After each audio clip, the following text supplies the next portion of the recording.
Catholic leaders say the faithful need to speak more clearly and firmly on church teaching following the Supreme Court's decision to legally redefine marriage. Yeah, that's right. We're talking about gay marriage today, and I'd like to respond to the Eternal Word Television Network, a Catholic television network that doesn't understand that the United States is a secular government, seeing the fact that they use a green screen of the U.S. Capitol building on the Vatican's own television network.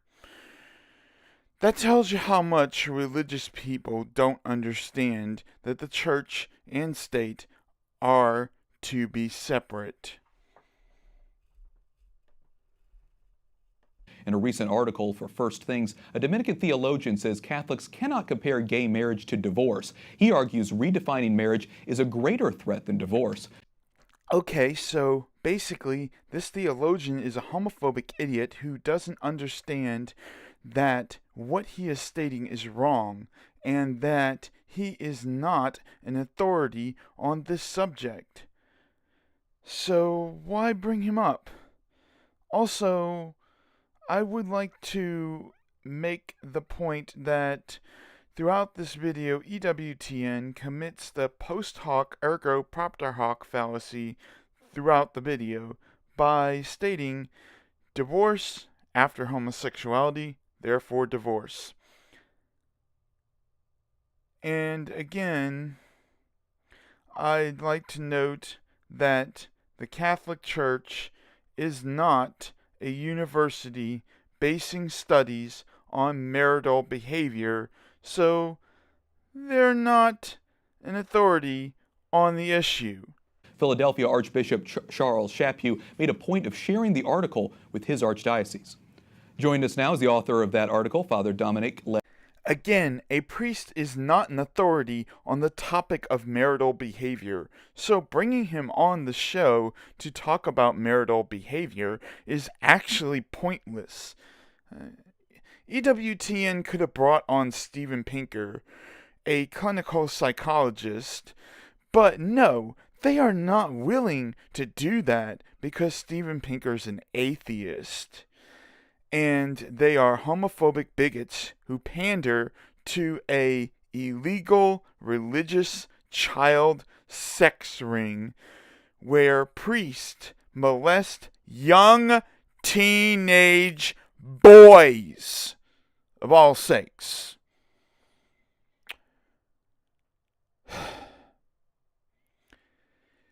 If they want to talk about marital behavior in gay marriage, yes, bring on a clinical psychologist, not a priest. He is a theological professor at the Dominican House of Studies in Washington. Father, why do you say redefining marriage cannot be compared to divorce? Both are bad things. Did you see the fallacious argument that they committed? By what moral standard do we consider homosexuality immoral? And by what moral standard do we consider divorce immoral? The Bible? The Bible says that homosexuals should be killed, that people who divorce should be killed. The Bible, however, as we know, was written by primitives who wanted to control a population. So, are you going to state that the Bible is a moral authority on whether or not homosexuality exists or should exist, and that divorce should exist? When in reality, our society basically says that you're not to kill, that we know that if we treat others the way that we wish to be treated, we'll be treated the way that we do? Yeah, I don't agree with that. And look at this. Men that are married tend to have a pretty happy life. And men and women that are married there's some of them that tend to have a very destructive life. So, how is this a correlation? You may say, and I know these people may say, that the man is divorcing the woman because all of a sudden, after homosexual marriage, I meant to say, was considered legal, that men just switched over. Or would have switched over. Well, it didn't happen. Men who are straight did not become gay automatically after homosexual marriage was legalized. And women who were straight did not become lesbians after homosexual marriage was legalized. It didn't happen in Spain. It didn't happen in Denmark, Norway, Sweden, Britain, Germany, and a whole list of other countries that I haven't named. The history of homosexuality goes back hundreds of thousands of years before that of the Bible. So it is very easy to see that homosexuality did exist in ancient Sumeria. And there was no such thing as divorce, as women were, like I said, quote unquote, killed for divorcing because they were seen as property of men. They were basically sex slaves, according to the Bible. And these people are saying that the Bible is immoral, I meant to say, authority. Excuse me. No, fuck that. He is a theological professor at the Dominican House of Studies in Washington. Father, why do you say redefining marriage cannot be compared to divorce? Both are bad things. There are many people that are gay and Catholic, and there are many people who are divorced and Catholic. This is just another example of the same fallacy, the post hoc ergo propter hoc.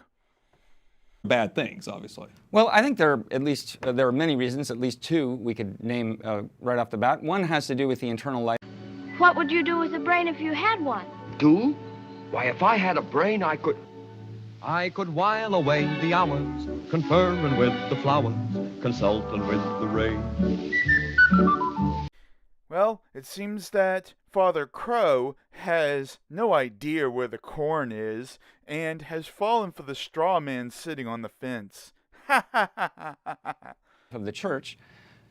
Advocates for more liberal divorce laws are not pushing the church to change its teaching about divorce. Well, it looks like I'm gonna have corn soup tonight because Father Crow has become addicted to the straw.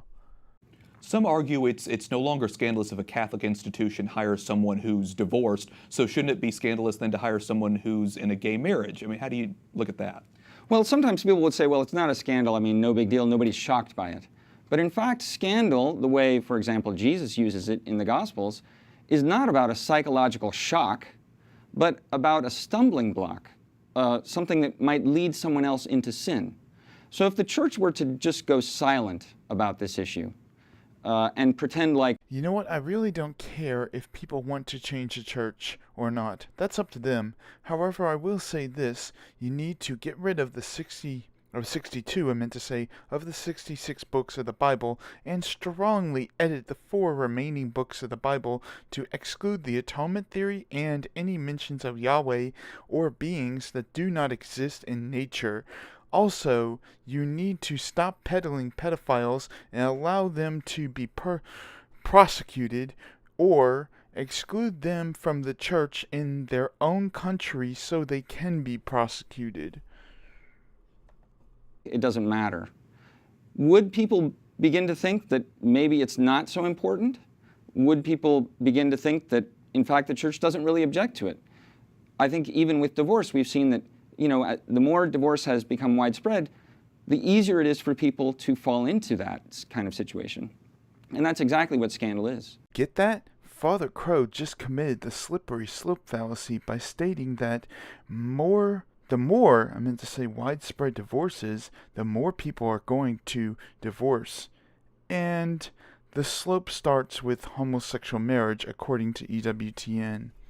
And like I said, there's so much pressure from mainstream media, from society to sort of normalize so-called gay marriage. So we appreciate your coming in and encouraging Catholics to speak firmly on that. Father Dominic Legg, thanks so much for being with us. Thanks for having me. You know what? Keep to your bullshit, because your doctrine is going to cause your church to die out. If you like the video, please rate, comment, and subscribe. You can also follow me on Facebook, Twitter, and I think even Google+. At, of course, Pikachu the Atheist. I have a Patreon account, and I post my scripts there whenever I get the chance to do them. So, thank you for watching, and peace out.